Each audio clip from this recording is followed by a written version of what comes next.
সার্বক্ষণিক সালাতের একটা ভিডিও দিয়েছিলাম গত পরশু, অর্থাৎ দুদিন আগে। এবং সেই ভিডিওতে আমি খেতে খেতে কথা বলেছি।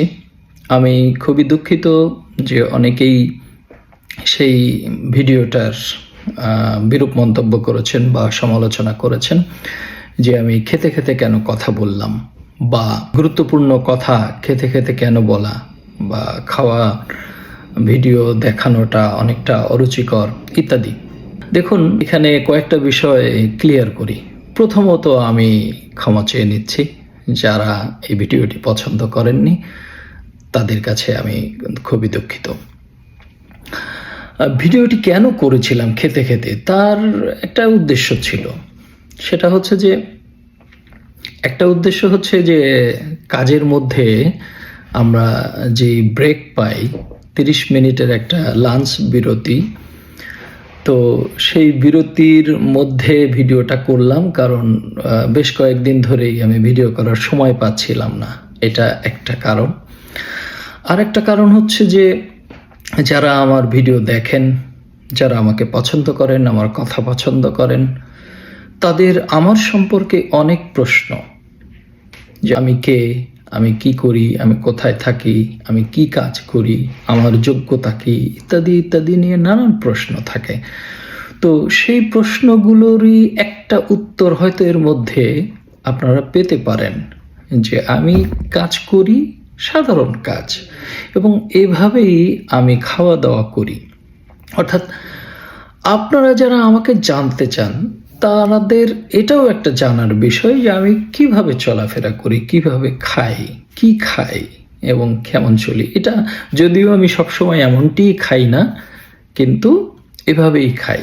অর্থাৎ একটা পাত্রে আমি সব কিছু নিয়ে যাই, সেটা মাংস হোক, মাছ হোক, ডাল হোক, কিংবা কোনো ভর্তা হোক, সবজি হোক, সব আমি একসাথে নিয়ে যেয়ে খাই।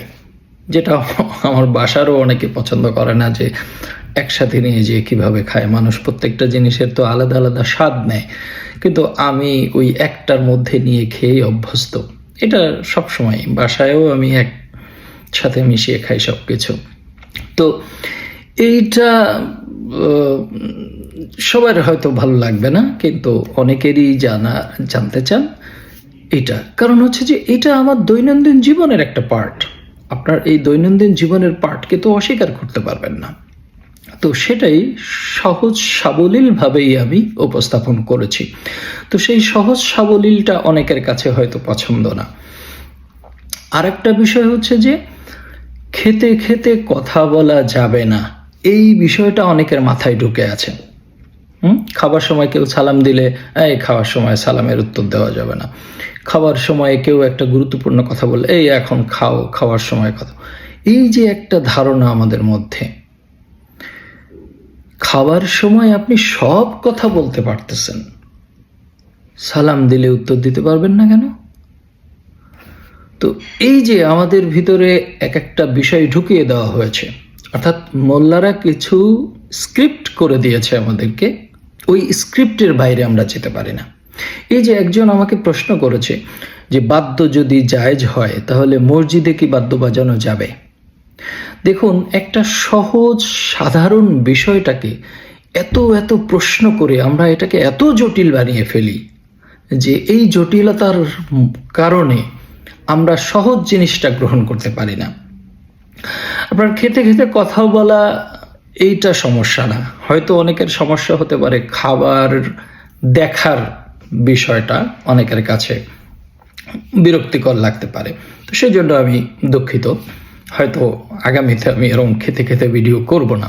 যাই হোক, এই কারণে আমি ভিডিওটা করেছিলাম। ভিডিওর মূল বিষয় ছিল যে সার্বক্ষণিক সালাত। সালাতের অনেকগুলো পার্ট, যেই পার্টগুলো একে একে আলোচনা করা প্রয়োজন হয়। আমি আমার ভিডিওগুলোতে বেশ কিছু আলোচনা করেছি ইতোমধ্যে, যেখানে আমার কয়েকটা পর্ব গিয়েছে। কোরআনের সালাত বনাম ভ্রান্ত নামাজ 3টা পর্ব গিয়েছে। আর এছাড়াও সালাত সম্পর্কে আরও বেশ কিছু আয়াত আছে। অজু নিয়ে একটা আয়াতের আমি একটা ভিডিও করেছি, যেটার প্রথম পর্ব করেছি, দ্বিতীয় পর্বটা এখনো করা হয়নি, করব ইনশাল্লাহ। আজকে আমি আরেকটা বিষয়ে সামান্য একটু ধারণা দিতে চাই, সেটা হচ্ছে সূরা নিসার 43 নম্বর আয়াত। ইয়া আইয়ুহাল্লাযীনা আমানু লা তাকরাবুস সালাতা ওয়া আনতুম সুকারা হাত্তা তা'লামু মা।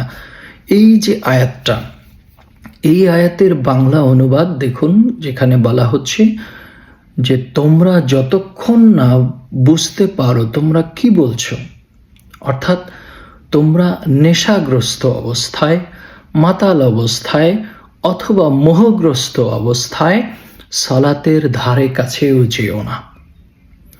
তো এই সরল অনুবাদের আমরা কয়েকটা অংশ পাই। একটা হচ্ছে যে নেশাগ্রস্ত অবস্থায় সালাতের ধারে কাছে যেতে নিষেধ করা হয়েছে। এখানে লা তাকরাবুস সালাতা ওয়া আনতুম সুকারা, সুকারা অর্থ হচ্ছে মিষ্টি জাতীয়, অধিক মিষ্টি জাতীয় আকর্ষণীয় কোনো বিষয়, যেটাকে তোমাকে আকৃষ্ট করে, মোহগ্রস্ত করে, নেশাগ্রস্ত করে, এমন কিছু। তো এই নেশাগ্রস্ত করা বিষয় সেটা মদ নয়, মদ হচ্ছে খামরুন। আল্লাহ এখানে খামরুন শব্দটা উচ্চারণ করেন নাই, করেছেন সুকারা। তো এই সুকারা দিয়ে মদ বুঝায় না, এই সুকারা দিয়ে যে কোনো বিষয় বুঝায় যেটা তোমাকে আকৃষ্ট করে, মোহাবিষ্ট করে রাখে কিংবা মোহগ্রস্ত করে রাখে। তো এখন আমরা মোহগ্রস্ত হই কিসে? মদে। মদ তো আপনি এখন খেলে 2 ঘন্টা পর বা 3 ঘন্টা পর তার নেশা কেটে যায়। তাহলে কেউ যদি রাতে মদ খেয়ে ঘুমায় আর সকালে ওঠে, তাহলে তো তার নেশা কেটে যাবে। তাহলে মদ বিষয়টা এখানে মুখ্য নয়, এখানে মুখ্য হচ্ছে আপনি মোহগ্রস্ত হয়ে আছেন কিসে। যেমন যে ঘুষ খায়, সে কিন্তু তার রাত দিন দুপুর নেই, সার্বক্ষণিক সে মোহগ্রস্ত, জীবনভরই সে মোহগ্রস্ত থাকে ওই ঘুষের নেশায়। যে মনে করেন জমি কেনে একের পর এক, তার এই জমি কেনার মোহ সকাল বিকালের ব্যাপার না জীবন ভরের ব্যাপার। যে হচ্ছে খাবারের প্রতি মোহ, যে কোনো খাবার দেখলেই তার খেতে ইচ্ছা করে। কারো নারীর প্রতি মোহ, কেউ একের পর এক বিয়ে করছে, কেউ একের পর এক গাড়ি কিনছে, একের পর এক সম্পদ জমাচ্ছে। এই যে সম্পদের মোহ, অর্থাৎ এই যে লোভ এবং কামনা, এইগুলোর প্রতি যে আমি আবিষ্ট হয়ে আছি, মোহগ্রস্ত হয়ে আছি, এই মোহগ্রস্ততা থেকে দূরে সরতে বলা হয়েছে। এই মোহগ্রস্ত অবস্থায় সলাতের ধারে কাছেও যেও না। যদি তাই না হয়, কোনো বিষয়ের নির্দিষ্ট খাবারের বিষয় হয়, তাহলে নির্দিষ্ট খাবারের মোহ বেশিক্ষণ থাকে না। আপনি 1 গ্লাস শরবত খান, প্রথম অবস্থায় যে চাহিদা, দ্বিতীয় গ্লাসে সেই চাহিদা থাকবে না, তৃতীয় গ্লাসে আরও থাকবে না, চতুর্থ গ্লাসে আপনি ওর কাছেই যাবেন না। তাহলে মোহ কেটে গেল। কিন্তু ঘুষের নেশা, আজকে 1 লাখ টাকা পেলেন, কালকে আর 1 লাখের নেশা, পরশু আর 1 লাখের নেশা, সারা মাস ধরে নেশা, কিংবা যে সুদ খায়, এই নেশা কি কাটে? তাহলে এই নেশাগ্রস্ত অবস্থায় সলাতের ধারে কাছেও যেতে নিষেধ করেছেন। কোন সালাত? এই ওযু করে গোসল করে দাঁড়ায় উঠবস করা সালাত না, যেই সালাতের আলোচনা আমি ওদিন করেছি, যে সার্বক্ষণিক সালাত, আপনার কথায় সালাত, আপনার মুখে সালাত, আপনার কানে সালাত, আপনার নাকে সালাত, আপনার চোখে সালাত, আপনার অন্তরে সালাত। অর্থাৎ সার্বক্ষণিক সৎ চিন্তা করা, সৎ কথা বলা এবং সৎ উপায়ে কর্ম করা, এটাই হচ্ছে সার্বক্ষণিক সালাত। সার্বক্ষণিক স্রষ্টাকে স্মরণে রাখাটাই হচ্ছে সালাতের মূল বিষয়। এবং সার্বক্ষণিক যখন স্রষ্টার কথা মাথায় থাকে, তখন সার্বক্ষণিক আপনি সৎচিন্তা করবেন, সৎকর্ম করবেন। তো যদি আপনার ভিতরে এই ঘুষের লোভ থাকে, সুদের মোহ থাকে, সম্পদ জমানোর মোহ থাকে, তাহলে তো আপনি মোহগ্রস্ত, নেশাগ্রস্ত। এই নেশা কাটিয়ে আসতে হবে, একটা বিষয়। দ্বিতীয় বিষয় হচ্ছে এই যে যতক্ষণ না তোমরা বুঝতে পারো যে তোমরা কি বলছো, ততক্ষণ সালাতের কাছে যেতে নিষেধ করা, তাহলে আমরা এই যে প্রচলিত নিয়মে নামাজে দাঁড়াই এবং দোয়া কিরাত পড়ি, এর অধিকাংশই আমরা বুঝি না কি বলছি।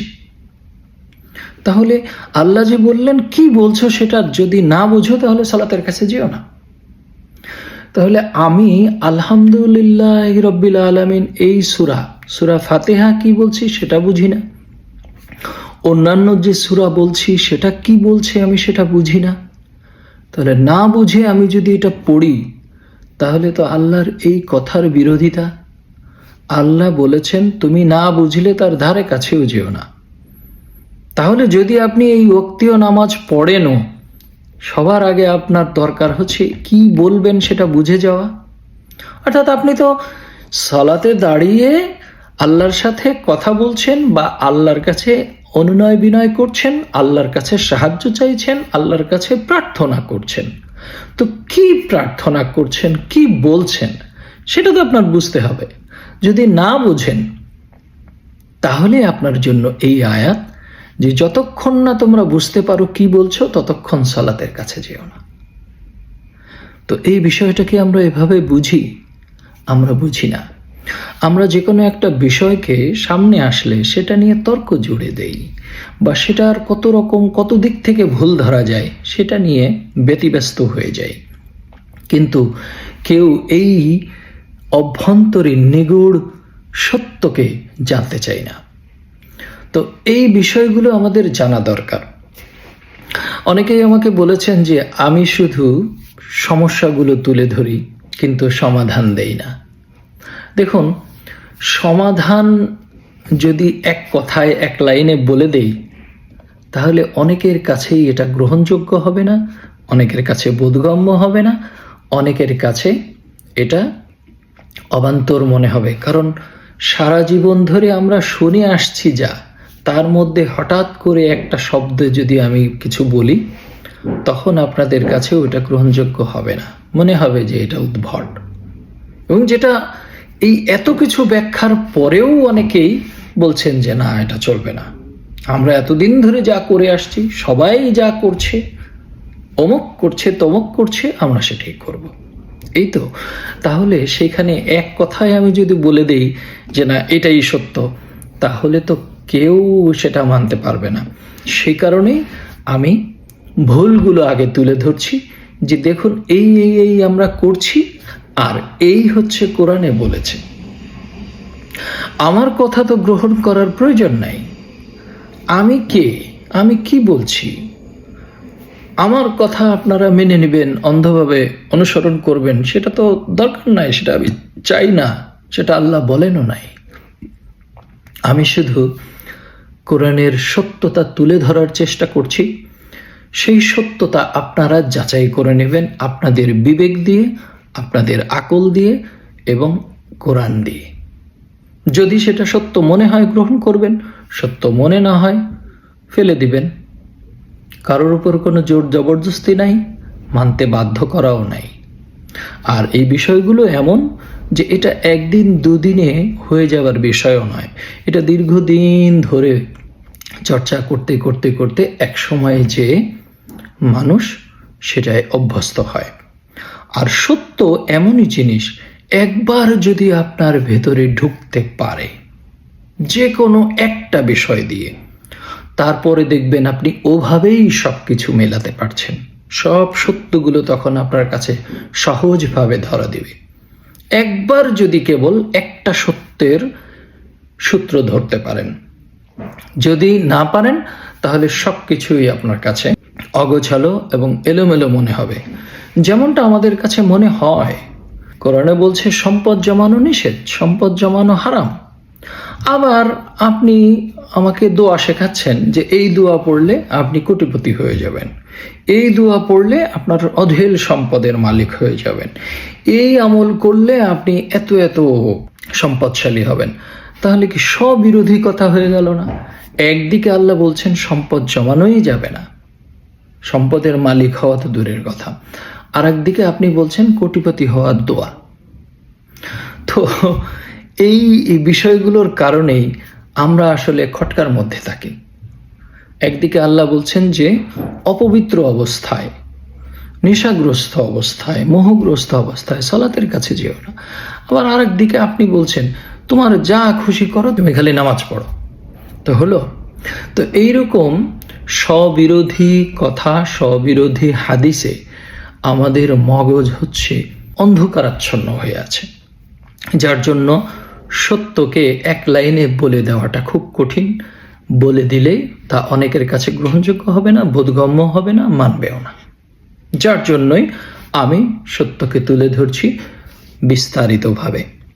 আর হ্যাঁ, যারা অনেক সুন্দর সুন্দর কমেন্টস করেন, অনেক সুন্দর সুন্দর মতামত জানান, তাদেরকে আমি ধন্যবাদ জানাই। অনেকেই আমার কাছে অনেক অনেক ধরনের প্রশ্ন করেন। সব প্রশ্নের উত্তর তো আমি দিতে পারছি না, আমি লিখে রাখি বা কিছু কিছু দেবার চেষ্টা করি। যেমন একজন প্রশ্ন করলেন যে পৃথিবীতে সবচেয়ে প্রথম ধর্ম প্রচার শুরু করেছিলেন কোন মানুষটা? চমৎকার একটা প্রশ্ন। আরেকজন প্রশ্ন করেছিলেন যে পৃথিবীতে সবচেয়ে প্রথম কোন প্রাণীর সৃষ্টি হয়েছিল এবং ধর্মটা আসলো কোত্থেকে? আরেকজন প্রশ্ন করেছেন যে আল্লাহ আদমের মধ্যে রুহ ফুৎকার করলেন, আদম ঘর হচ্ছে কাবা ঘর, তো এই ঘরে আল্লাহ থাকেন, তাহলে এই ঘর বানানোর আগে আল্লাহ কোথায় ছিলেন? কি দারুণ দারুণ প্রশ্ন। এই প্রশ্নগুলোর উত্তর আমি কোনো এক সময় হয়তো, যদি আল্লাহ আমাকে তৌফিক দেয়, আমি দিব। তো এরকম অনেক প্রশ্ন আমাকে অনেকে করেন, যেটা খুবই সুন্দর। আর কিছু কিছু আছে যেগুলো খুবই অহেতুক, অবান্তর। যারা আছেন যে আগা মাথা কিছুই বুঝলাম না, হুট করে একটা মন্তব্য করে ফেললাম। আমার ভিডিও ভাই হুট করে মন্তব্য করার বিষয় নয়। আমার ভিডিও যদি মন্তব্য করতে চান, পুঙ্খানুপুঙ্খ বুঝবেন, সেই বিষয়ে আপনার যদি জ্ঞান থাকে, তাহলে কোরআনের আলোকে রেফারেন্স দিয়ে আপনি মন্তব্য করবেন। অন্যথায় মন গড়া, আমি যেটা জানি, সবাই করে, সবাই বলে, হ্যাঁ আমি শুনেছি, এই ধরনের ধারণা থেকে, মন্তব্য করা থেকে দূরে থাকুন, সেটাই ভালো। ধন্যবাদ সবাইকে।